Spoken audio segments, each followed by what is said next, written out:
If you are on the fence of whether you need to have workers' comp insurance or not, you definitely need workers' comp. If you have three or more employees, you're required to have it in the state of Georgia. So, I mean, if you think you shouldn't, you probably should. If you don't know if you should, you probably should, and that's going to save you money in the long run. Because if you don't have workers' comp insurance, you're going to get hit with civil penalties on top of having to pay the injured worker for time loss and medical benefits, and it takes you out of the world of workers' comp, really. So that's going to save you a lot of money. Even if you think you're wasting money, say you have no injuries, nobody ever gets hurt at my place of work. So say you have an office job and nobody ever gets hurt, it can happen. And It can happen. even if it's say you're a four-person business, and you do, I mean, I don't know, you're a real estate agent with four employees and you don't have workers' comp, but it can happen. Welcome to the Throne of Wealth, the podcast that empowers you to reign over your financial future. Each episode brings you tax strategies, wealth building insights, and stories from inspiring entrepreneurs.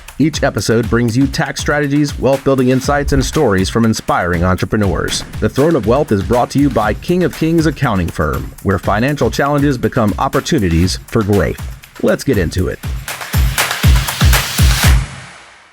Hi everyone, thank you to one more episode. We're here with Chance Cuellar today. We're so excited to share with you some of that information from a defense side representation, legal representation, which, by the way, we the community don't think of, or business owners a lot of the times. We just pay for a premium of coverage of workers' comp or some sort of coverages in our business, but we don't think, when are we going to need representation and who do we need in our team? Chance, welcome to our podcast today. We're so excited to have you here and for you to share some of these great information with our public today. Thanks, Karen. Happy to be here and provide some information that'll be a little different than what you're used to when you see the advertisements on the highway, all those different attorneys. Exactly. So tell us a little bit about you, Chance. What do you do and why the interest of practicing law in workers' comp and representing, in this case, the business owners? Yeah, so like Karen said, I'm Chance Cuellar, and I'm a defense attorney for workers' compensation. So basically, I defend the employers and insurance companies against work injuries. So, like I was saying about the highway, you're not going to see my firm or any other defense firm with a big billboard down the highway, because we kind of work behind the scenes. We work with the insurance companies, usually directly, and they're the ones that end up referring out these cases when a worker gets injured. And a lot of times when a worker gets injured, it's not litigated, or it just kind of, they get the medical treatment and they get back to work, because that's the goal. Everybody wants to be back to work, most of the time. And usually when it gets to my desk, because there's an issue, they've hired an attorney, maybe they're not getting the care they think they deserve, or maybe the insurance company denied their claim. And that's usually when it gets to me. The firm I work for is Erclides Gelman. We're based in Lawrenceville. It's the only office here in Georgia, but we do have a really giant presence in Florida. We have numerous offices in Florida, so if you're from Florida and you're watching this, you may have heard of the firm, but we're growing here in Atlanta, and we're getting pretty big. We have roughly 20-25 attorneys here in our office. But yeah, so that's kind of what I do. I started off working in immigration when I started my law career. That's how I know Karen, because she also did a little work there too, and which was really rewarding, and I enjoyed that. My dad actually is an immigrant, so he's from Costa Rica, and so it was nice to kind of see how that whole process worked and how it worked for him a long time ago. He came here in the very, very early 90s and was got a green card, became a U.S. citizen, all that good stuff, and all in the early 90s, really. So he's been here for a long time. When I started to look for a different field of law, when I was in law school, I did do a little bit of workers' comp as a law clerk at a law firm in South Carolina. I went to University of South Carolina. It was a claimants law firm, so that just means it was a law firm that represents the injured worker. They're usually called the claimant. And so I kind of liked how it worked, and it was interesting. So I did apply to some different places, and I just ran across the defense side, and I've really enjoyed doing defense work. It's they call it litigation light, I guess. It's not you're not in court 24/7 or anything. I mean, don't get me wrong, they do go to court, but Yeah. you know, most of the time the insurance company and the injured worker are looking to resolve what's going on and get that person back to work. Yeah.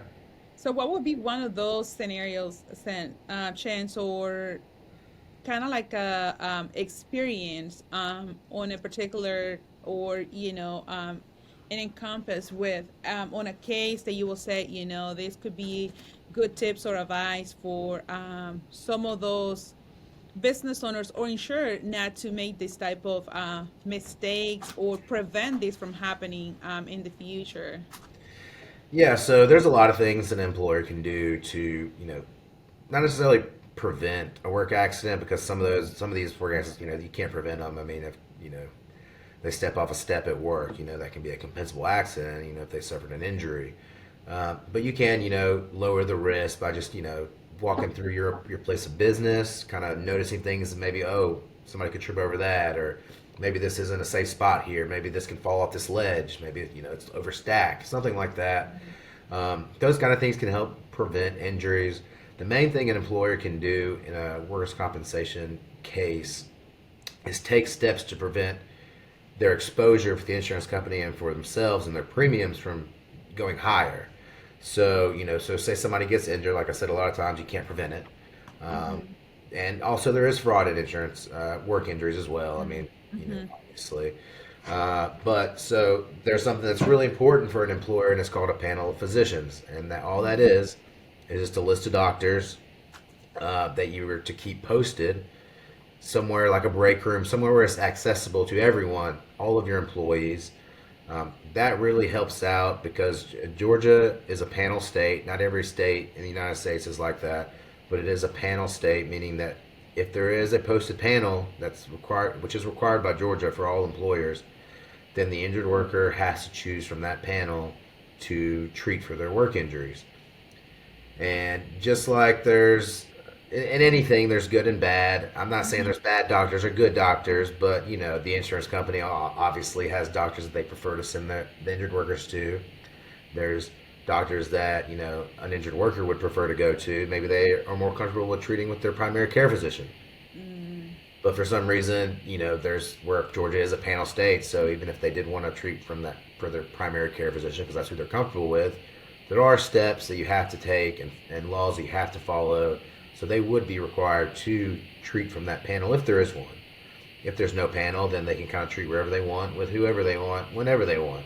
And that can lead to excessive exposure and medical treatment, and keeping them out of work longer, or not returning them or not giving them work restrictions, that type of thing. Another thing an employer can do is right when they notice an injury, or if somebody is maybe even just talking about maybe their back's hurting, or ask them questions, document it. Anything that's documented can help an employer interview them.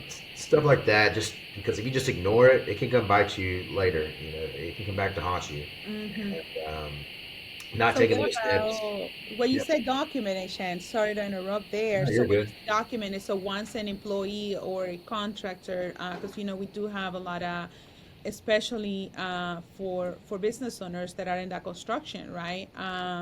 So if somebody reports to them an injury, they have to document it right there. What steps or what action should they take when someone reports that they have been injured at work?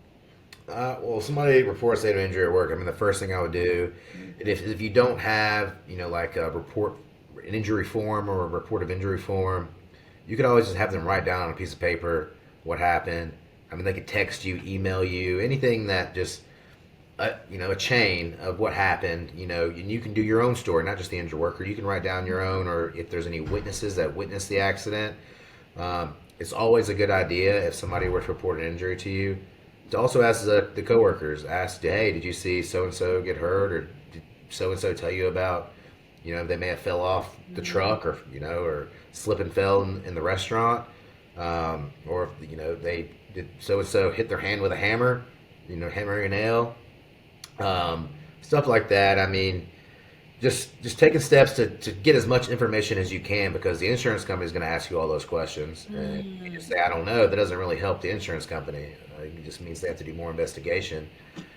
Also, the injured worker, if they hire an attorney, that attorney's going to ask all those questions too. So it's just better to have those answers, and it can help you in the long run. Because I mean, one wrong thing, or maybe the injured worker did one thing wrong, with the law, and if you had had it documented, you might have had a defense to fight that injury.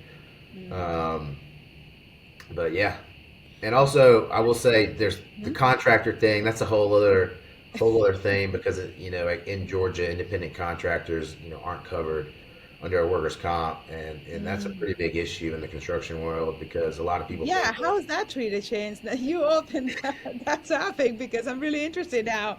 I was gonna say that, if you have one or two independent contractors, they're not on a W-2, they're not employees to the business. How does that treated if one of those individuals were to get injured at a job site? Or, So, independent contractors is a big issue, because a lot of people think they have independent contractors, but they don't. There's a lot of little nuances in the law, things that make them independent contractors, like a lot of factors, I guess I could say. And the majority of those factors make them an independent contractor. The first and best thing you can do is have a contract. Have a thing that says I'm hiring you as an independent contractor to complete this job, um, and that's going to be the first line of defense. Obviously, there's a contract. He's an independent contractor. But if this guy's been working for you for 8 months, you said he was an independent contractor, but you tell him when to be at work. uh-huh. You kind of control what he's doing. You're paying him weekly. He's I probably not would going to be an independent contractor. I The, would be. yeah, the independent contractor basically controls his own work. So, say I hire an independent contractor to lay carpet at my house, or at the house that I'm building for this couple. He does it on his own time. Essentially, you want him to take the time, or he provides his own tools. He shows up when he wants to. I mean, obviously, you give him a job completion date, stuff like that. But basically, control, and only being contracted with there for a certain amount of time. But having somebody show up for 2 years, and they don't get W-2s, and you pay them just cash every week, but you tell them when to show up, that's not an independent contractor. And a lot of people get confused on That's that. an employee. Yeah, that's an That's employee. really, really important for listeners to understand, because a lot of the times restaurants will have this. So they will have a lot of independent contractors that they consider just because of a 1099, or they're paying them cash, or they're just paying them checks. However, you're supposed to show up from 2 to 9, or from 2 to closing, from Wednesday through Sunday, and then you are controlled within those dates, and you're just serving the customers at the current, they give you the location. If they have multiple locations, where are you gonna show up, who you gonna report to, what are you gonna do, and they control your time. So if somebody were to slip and fall, or something were to happen at that place, that is not considered an independent contractor, right? Based on what I'm understanding of a Yeah, conversation. yeah, no, that's completely right. Yeah, control is a big factor when it comes to independent contractors. Most definitely. I mean, 1099 doesn't mean much at all, really. I mean, they can still be an employee just because they get a 1099. Yeah, very, very important for our audience to know, especially what is the likelihood, or what will be an outcome of a scenario like that. We're gonna move more to like the retail side, right? So somebody has a location, they have a couple of people coming into the location, a small business. They have like either a warehouse or a restaurant, and they're controlling those employees' time, but they're considered to their business, or the business owner thinks, just because I don't have them in W-2, they're independent contractors, and they have no benefits, or they have no rights. What steps or measures should they take to cover themselves and obviously protect their business? And in case of one of these employees, or whom they consider independent contractors, were to get injured? Well, I mean, I guess at the beginning of the year, when you sign up, or whenever your policy's up and you're signing up for any workers' comp policy, I'm pretty sure that you have to like estimate how many independent contractors, or how many employees you'll have covered throughout the year.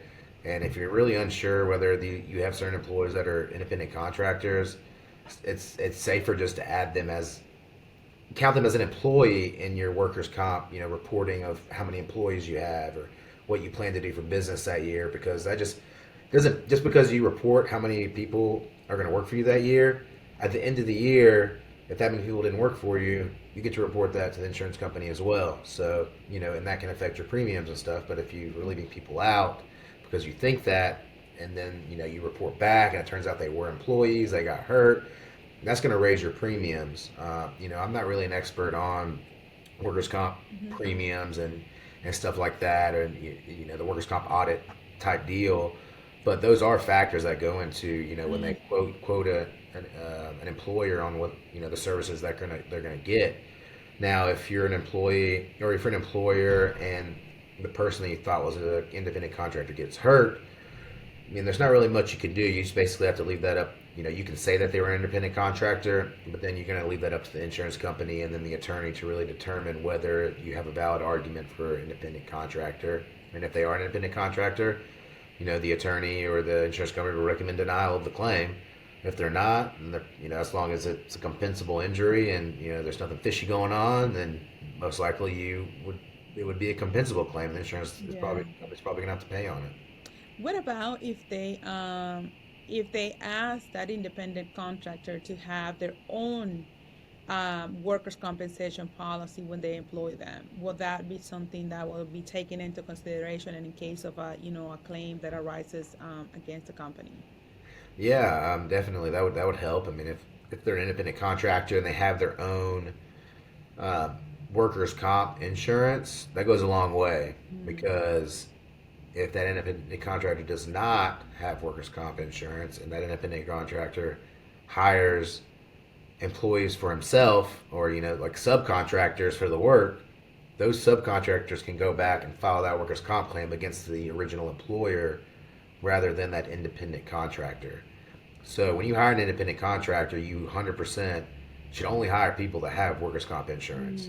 Yeah, I see that they have their own coverage and just in case of what would be we're going to go into the financial kind of impact that cases like this will have, or in the personal. What would be one of the best financial advice that you will say that you have ever given to someone when it comes to working on a case? I know that you don't work directly with the individual because you're representing kind of like behind the scenes, or what would be one of the best financial advices that you will say that you yourself have received? Do you mean as in like? So this could be personal, right? Or it could be something that, for example, we have a company that they were trying to reduce costs, and they say they overlooked at having a coverage of workers' compensation. We know that this podcast is not for coverages or insurance for that matter, but it's for that representation when it comes to the defense side. Yeah. However, we can't defend someone if they don't have the coverage. They will have to come out of pocket to pay for those fees, and that can be very costly. Yeah, so I mean, if you're on the fence of whether you need to have workers' comp insurance or not, you definitely need workers' comp. If you have 3 or more employees, you're required to have it in the state of Georgia. So, I mean, if you think you shouldn't, you probably should. Or if you don't know if you should, you probably should, and that's going to save you money in the long run. I mean, you don't want to, because if you don't have workers' comp insurance, you're going to get hit with civil penalties on top of having to pay the injured worker, for time loss and medical benefits, and and it takes you out of the world of workers' comp, really. So, that's going to save you a lot of money. Even if you think you're paying, you're wasted money. Say you have no injuries, nobody ever gets hurt at my place of work. So say you have an office job and nobody ever gets hurt. It can happen, and It can happen. even if it's say you're a 4-person business, and you do, I mean, I don't know, you're a real estate agent with 4 employees and you don't have workers' comp, but it can happen. And, there's Somebody's cases. lifting a box. Do what? Somebody's moving a desk. Yep, exactly. There's one where I've seen, it was a pretty big case, I'm pretty sure, where it was a real estate office and it's pretty small, and turns out there was stuff in the ceilings and the person got pretty sick, and it was because of that. You just never know what can happen. I mean, anything can happen. Yeah, I I mean, just this morning got a call from a friend that he worked at this place. They have like it's not a retail, it's kind of like a wholesale online. So they don't really have customers coming in. And he said, the share was so old that when I sat on it, every day I was very cautious and I was like, we'll replace it, we'll get another one. But since the team is so small, these are things that sometimes are overlooked. It's like, well, we don't actually need a very nice share. We don't have customers coming into that location. We don't have all of these things happening. So he said that he just sat on the share, and now he's staying therapy because he hurt his back and it was bad.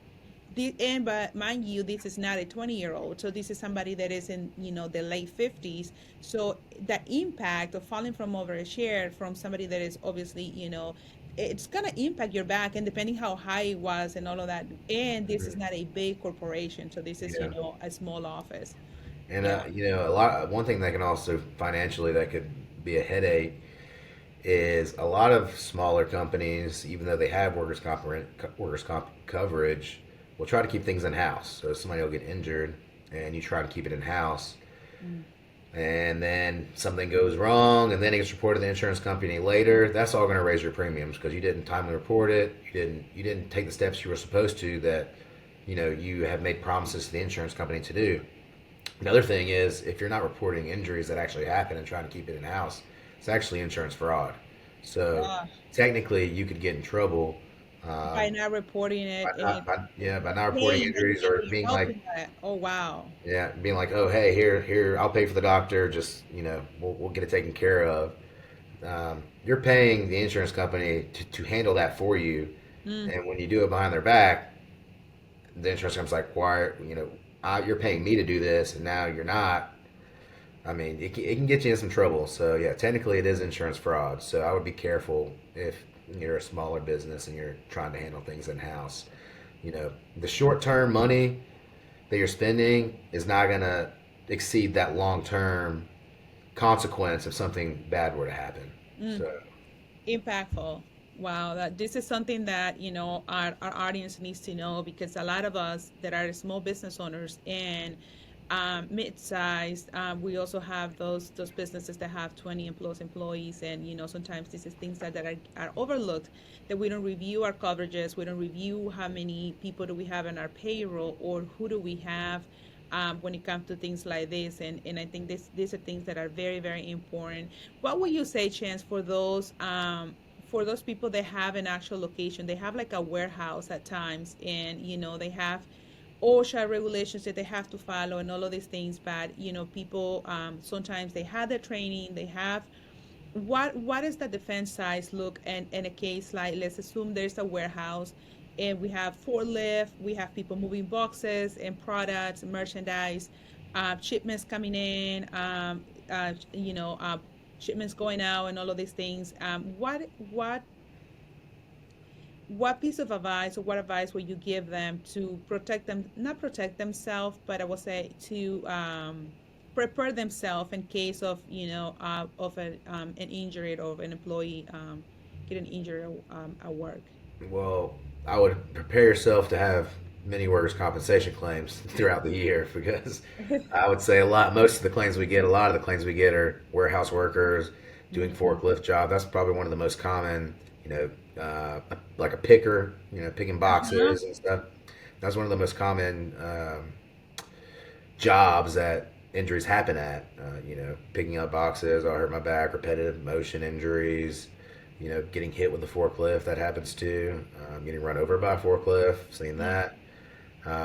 I mean, there's just having cameras always helps. Like I said earlier, interviewing, the coworkers, just making sure you get details of what happened whenever you hear of something. Even if that employee didn't come to you directly and tell you they were injured, but you heard he might have been injured, or she, you should go ask them about it and be like, hey, so and so said that you may have, hit your arm on the forklift. You okay? Like everything okay? What happened? Just because you ask somebody about an injury, or just because somebody may have, stubbed their toe, doesn't mean they're going to be, disabled. Doesn't mean that they're going to file a workers' comp claim. Just because you report it to your insurance company doesn't mean, there's automatically going to go to the state board of workers comp and there's going to be an open case and you have to go through all those hoops. The injured worker still has to file a claim with the state board of workers comp.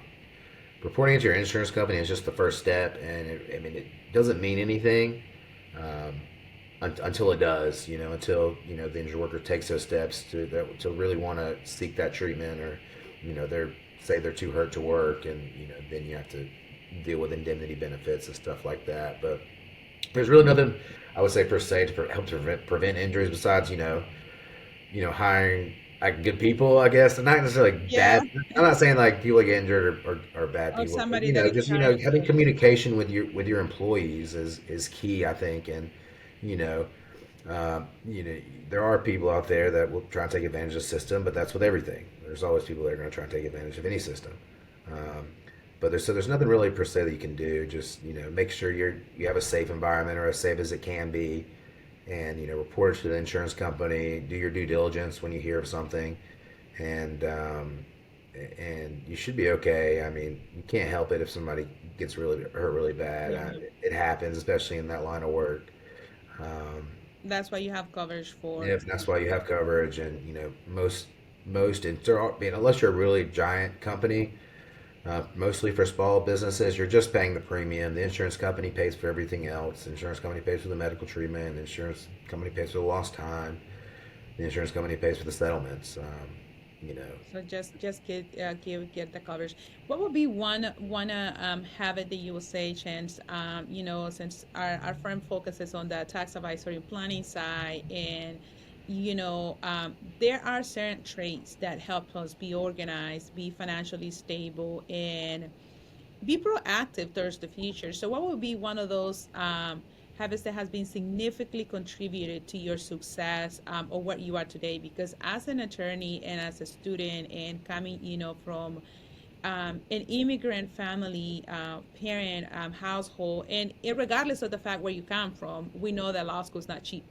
yeah, So, there's a lot of depths that go to that, and then not taking into consideration that time, studies, and that stress. So, what would be one of those, significantly habits that have contributed to your success today?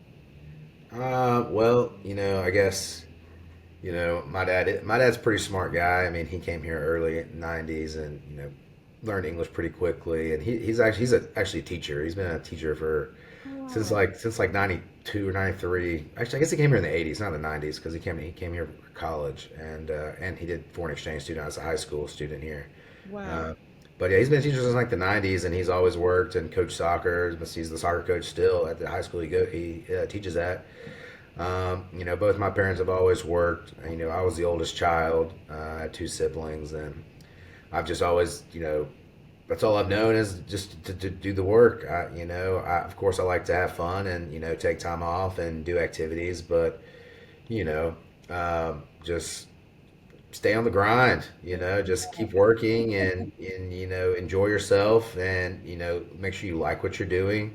That goes a long way, and, making an impact in what you do. And if you don't enjoy what you're doing, it's going to be hard to really advance, Mm, and because you're not going to be motivated mm, to take the next step, or maybe look at the next job, or you know move up in the company that you want to stay with. I mean, motivation is a huge factor. And with not liking something, I mean, when I don't like something, I'm not motivated to do it. yeah. It's just like working out. If you want to look good from working out, you got to be motivated. And if you're not motivated, you're probably not going to keep that diet. You're probably not going to keep that New Year's resolution to go to the gym. So, I mean, motivation, I think, is a key factor. And, you don't have to be the smartest guy in the room to become an attorney, or, maybe a doctor you do, but, but, you just have to, keep to date with the cases, and, be okay with reading. And, A lot of reading. yeah, and it's the kind of work that I do, working for the insurance company. It's a lot of behind the desk, a lot of emails, a lot of on the phone, a lot of Zooms, a lot of marketing, because you want to find people that want to give you the cases. So being personable, and I've always been a pretty personal guy throughout my life. I've, held various leadership positions, and just been a social person in general. And I think that helped me along the way as well, meeting people and getting new opportunities. So I think that goes a long way as well in financial success, motivation, being social, and just working hard. I mean, I know those are all cliche things to say, but they're true. That's why everybody says them. Yeah, exactly. Success is not an overnight thing, right? Yeah. It is a continuous work. So staying resilient, I think you just, oh my God, you just said it all, right? It's really, really important to stay focused and have a life of purpose. You call it motivational. To me, it's a life of purpose. There are a lot of ups and downs. There are a lot of days that we don't want to do a lot of things. Like I didn't want to fight traffic this morning. I probably wanted it just to have the sun from the house, the come from my home, and just instead of 45 minutes an hour and sitting in traffic, just sitting in front of the computer, maybe started working and start some phone calls. But it is necessary. It's not the same as being here in the office, being with other people as, if I just stayed at home. So those things are very, wow, it's amazing, Chance. Like you said, hard work. A lot of people nowadays take it kind of like, oh, I don't think you really have to hard work. You just need a strategy behind it. Well, let me tell you, first you hard work, and then you can add the strategy to Yeah. that. But it's not just a strategy behind the before the hard work. So we got to start with the hard work. In one word, Chance, how you describe what wealth means to you? So wealth is one word. That's going to be difficult to do. Or as But I guess I would say happiness, meaning, wealth isn't only money, but it's family, it's friends, it's your job, how you live, how you live your life. All of that is wealth to me. Just being happy and all those things contribute to my happiness. Having a good family. Obviously, money is a factor. I mean, you have to have money to do anything. So, but I mean, yeah, wealth is just all those outside things combine to make wealth. And and to me, all those outside things that make me happy is what makes the wealth for my life. And yeah. I love it. So happiness is how you describe wealth. I love it because if you can be extremely financially stable. You can have a lot of money, but you can be unhappy. Yep. So you can also not have a lot, but have enough and have financial freedom because you have the happiness and that sustainability that you're just looking for. So wealth, we create wealth. It's not, to me, it's not a one definition, but I love it. I love it. There is happiness. One key takeaway that you would like to leave with the audience, Chance, and for the people that is going to be listening to this, and how can they contact you, or if they were to have a case that arise in their companies, how they get in touch with you?